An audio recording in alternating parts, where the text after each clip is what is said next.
રાજકોટની ward number 1ની ઋષિવાટિકા સોસાયટીના ગંદકી અને દેશી દારૂના દૂષણ મામલે સ્થાનિક રહીશોનો ઉગ્ર વિરોધ, નેતાઓને મતો માંગવા માટે પ્રવેશ ન કરવાની આપી ચીમકી।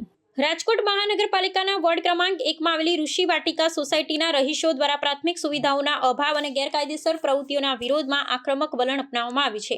આગામી ચૂંટણીઓને અનુલક્ષી સ્થાનિક નાગરિકોએ પોતાના રહેણાંક વિસ્તારમાં કોઈપણ રાજકીય પક્ષના આગેવાનો માટે પ્રવેશબંધી ફરમાવતા બેનર લગાવી તંત્ર વિરુદ્ધ ભારે જનાક્રોશ વ્યક્ત કર્યો છે। પ્રાપ્ત માહિતી અનુસાર આ વિસ્તારના લોકો લાંબા સમયથી અત્યંત દયનીય સ્વચ્છતા વ્યવસ્થા અને બેફામ ગંદકીના કારણે પારાવાર મુશ્કેલીઓનો સામના કરી રહ્યા છે। આ ઉપરાંત સોસાયટીની આસપાસના વિસ્તારમાં ગેરકાયદેસર રીતે દેશી દારૂનું ખુલ્લેઆમ વેચાણ થતું હોવાની ગંભીર ફરિયાદ પણ ઉઠી છે।